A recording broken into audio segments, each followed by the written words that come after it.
Commentary on Malachi chapter 1, King James Version. Malachi 1 is a profound chapter where the prophet Malachi addresses the people of Israel during a time of spiritual decline. The chapter opens with God expressing his love for Israel, but it quickly transitions into a strong rebuke for the people's unfaithfulness, particularly in their offerings and worship. The chapter sets the tone for the rest of the book, highlighting both God's love and his righteous anger against the hypocrisy and complacency of the people. Let's break it down. 1. God's love for Israel, Malachi 1:1-5. The opening of the book is a declaration of God's love for Israel. The burden of the word of the Lord to Israel by Malachi. I have loved you, saith the Lord. Yet ye say, wherein hast thou loved us?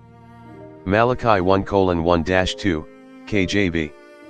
God begins by reminding Israel of his covenant love, but the people question God's love, likely due to their difficult circumstances.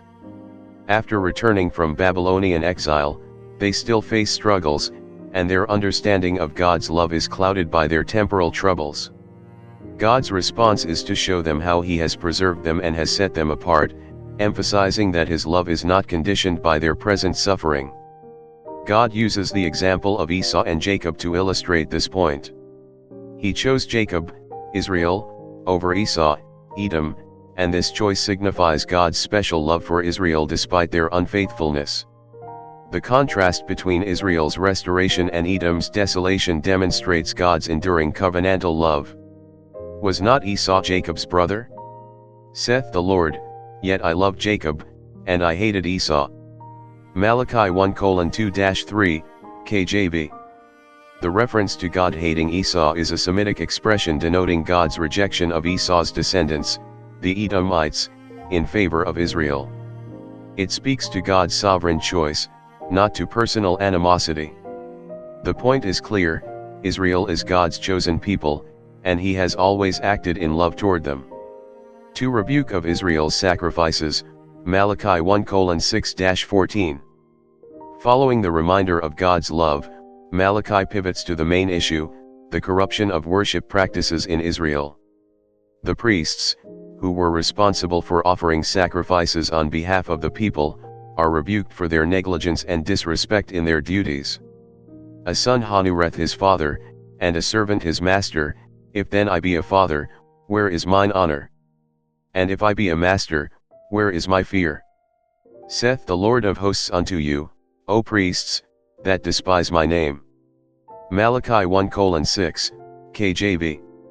God compares himself to a father and a master, both of which demand honor and respect. However, the priests have failed to honor him, and the people have followed their poor example.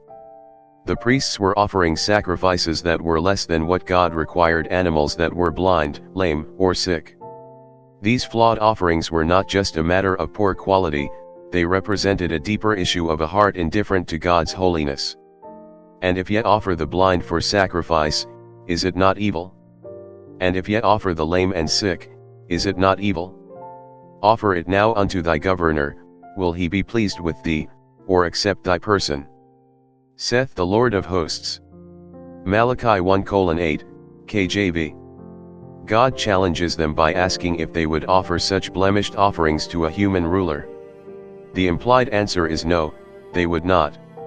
The point is that if they would not offer substandard gifts to an earthly ruler, why would they offer them to the holy God, whose glory far exceeds any earthly authority? This underlines the importance of offering God the best, not the leftovers or what is convenient. God condemns the people for treating worship as a duty rather than a privilege, a holy calling that deserves their full attention and devotion. This attitude represents a broader spiritual apathy in Israel. 3. God's anger and promise of a better priesthood, Malachi 1:10-14. God expresses his anger at the situation. Who is there even among you that would shut the doors for naught? Neither do ye kindle fire on mine altar for naught. I have no pleasure in you, saith the Lord of hosts, neither will I accept an offering at your hand. Malachi 1:10, KJV. The phrase "shut the doors for naught" suggests that it would be better to stop offering sacrifices altogether than to offer them in such a hypocritical manner. God's rejection of these insincere offerings is clear. He is not interested in empty rituals, he desires genuine worship and devotion. In contrast, God promises a future purification of the priesthood and the restoration of true worship. "But I will send my messenger, and he shall prepare the way before me." Malachi 3:1. This prophecy looks forward to the coming of John the Baptist, the messenger, and ultimately to the coming of the Messiah, Jesus Christ. These figures will restore true worship and prepare the way for a new era of grace. For conclusion, the importance of pure worship, Malachi 1:13-14. The chapter closes with God's condemnation of the people's attitude towards worship. "Ye said also, Behold, what a weariness is it! And ye have snuffed at it, saith the Lord of hosts." Malachi 1:13, KJV.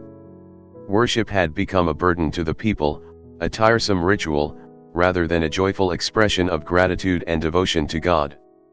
The people had grown so apathetic that they found worshiping God wearisome. God responds by saying he will be glorified by those who honor him, even if the people of Israel fail to do so. "For I am a great king, saith the Lord of hosts, and my name is dreadful among the heathen." Malachi 1:14, KJV. God declares that his name is to be revered among all nations. His greatness cannot be diminished by the lack of faithfulness of Israel. This serves as both a warning to Israel and a reminder of the universality of God's glory. Summary and reflection. Malachi 1 addresses a twofold issue: God's unchanging love for Israel and their failure to respond appropriately to that love.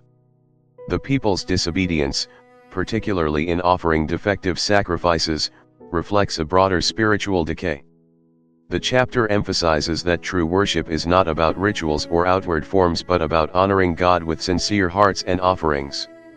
The message challenges believers to examine their own worship practices. Are we giving God our best, or are we offering him what is easy or convenient? Finally, the chapter points forward to the ultimate fulfillment of God's promises in the coming of Christ, who would purify the priesthood and lead the people in true worship.